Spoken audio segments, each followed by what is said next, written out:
finished in 2 years' time. We have 5 different candidates, 3 from Europe and 2 from United States. He answered that ours is best.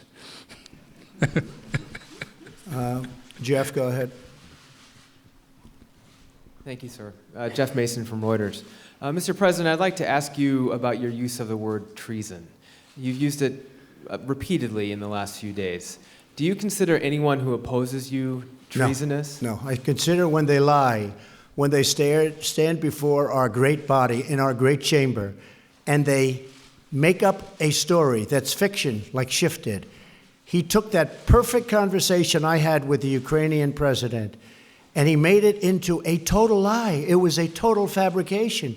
And you do admit that. It was a total fabrication. He said this is what, and the only ones that don't like my conversation are the ones that never read it, but they heard Shifty Schiff.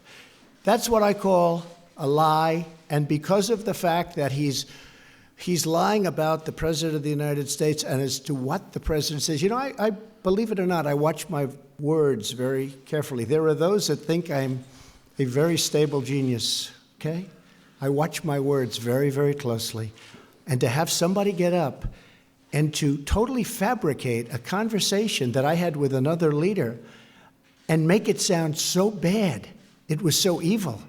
And now I see this that just came out minutes ago, where he met at a time that was impossible to have done unless there's corruption involved. And just so you know, we've been investigating on a personal basis through Rudy and others, lawyers, corruption in the 2016 election. We've been investigating corruption because I was going to definitely, but I probably will be bringing a lot of litigation against a lot of people having to do with the corrupt investigation, having to do with the 2016 election. For example. And I have every right to do that because the way they've treated me and other people, they've destroyed people. They've destroyed their lives with a phony charge that never existed, and that was collusion, never existed. And you had 18 people that hated Donald Trump, and you had Bob Mueller that hated Donald Trump. And in the end, they couldn't find one damn thing. I could find it on you. They couldn't find one thing about Donald Trump having to do with collusion. This is after 2 years and spending $42 million. And I've been looking at that long and hard for a long period of time. How it started, why it started. It should never happen to another president, ever. But I've been talking about it from the standpoint of bringing a major lawsuit, and I've been talking about it for a long time. We've been investigating the corruption having to do with what they did to my people. They destroyed many people. They came down to Washington to do a great job, and they left home. They left Washington dark. They were dark. They came down here, I say bright-eyed and bushy-tailed. They wanted to do a great job for the people. They wanted to do a great job. We won the election. And then they get served with subpoenas, all these subpoenas. Now look at Nancy Pelosi. Nancy Pelosi hands out subpoenas like, she has to approve it. She hands out subpoenas like they're cookies. You want a subpoena? Here you go, take them, like they're cookies. Paul Ryan would never give anybody a subpoena. He wouldn't give them when Mark Meadows went in to talk. He wouldn't give them when Jim Jordan went in, when Devin Nunes. He would go in and they'd see Paul. I'm not saying wrong or right, but Paul Ryan, no, let's talk about it. That's a big thing to give a subpoena. Let's talk about it. 2 weeks later, they're still talking. They wanted subpoenas to investigate the corrupt Democrats and the corrupt people on the other side. Paul Ryan would not give subpoenas. Nancy Pelosi, here you go, take it. Who wants a subpoena? Every day you get subpoenas. And Paul Ryan was actually right, probably, because they should never, ever allow a thing like this to happen to our country again. Thank you very much, please. Mr. President, can you just make clear right here, what do you or what did you want President Zelensky to do with regard to Joe and Hunter Biden? If you look at what he said, okay, and he brought it up. I think he brought up the name Rudy Giuliani. What I want is the following, and I've said this loud and clear. We have our ambassadors here. We have Mike Pence here.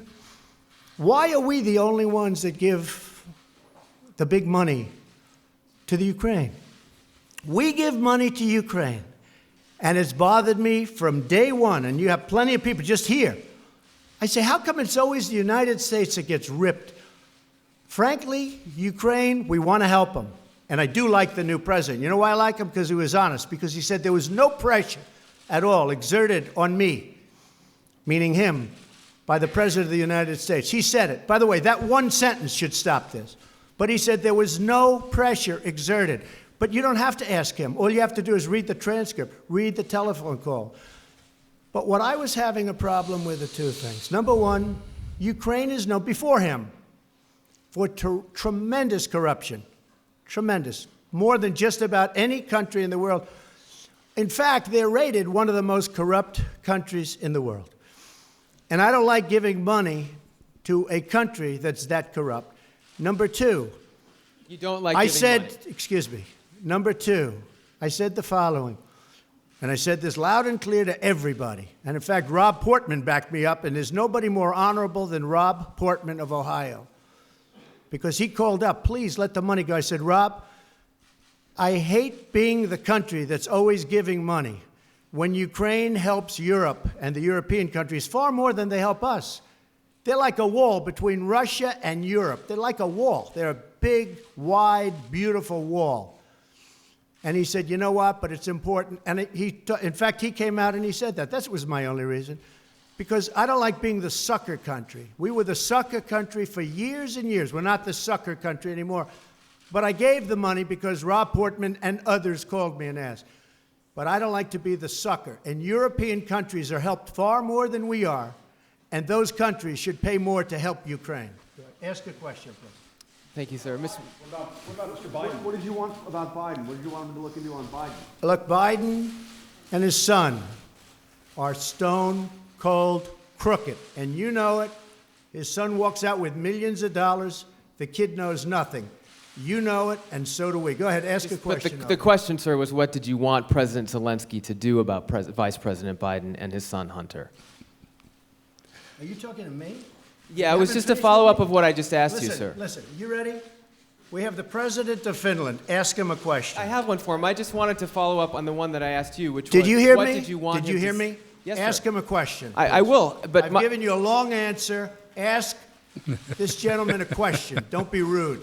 No, sir, I don't want to be rude. I just wanted you to have a chance to answer the question that I asked I've you. answered everything. It's a whole hoax. And you know who's playing into the hoax? People like you and the fake news media that we have in this country. And I say in many cases, the corrupt media, because you're corrupt. Much of the media in this country is not just fake, it's corrupt. And you have some very fine people, too. Great journalists, great reporters. But to a large extent, it's corrupt and it's fake. Ask the President of Finland a question, please. Okay, I'll move on now. Mr. President, in your opening remarks, you said to President Trump that you had been to some museums today and that you respected the U.S. democracy and encouraged him to continue it. Are you concerned that that's not happening? And my second question to you, sir, is the WTO ruled today in favor of the United States, saying that the United States can now impose tariffs on European goods because of illegal subsidies against Airbus. It was a big win for the United States, right? It was. You never had wins with other presidents, did you? But we're having a lot of wins at the WTO this was since a I case became that started, I think, 10 or 15 years ago. Okay. But excuse me. Your wins are now because they think I don't like the WTO and they want to make sure I'm happy. Because all of those countries were ripping off the United States for many years. They know that I'm wise to it. We've had a lot of wins. This was a $7 billion win. Not bad. But I think the question is for me. So the question, sir, is if you're concerned that the president will impose those tariffs and the effect that that may have on the economy.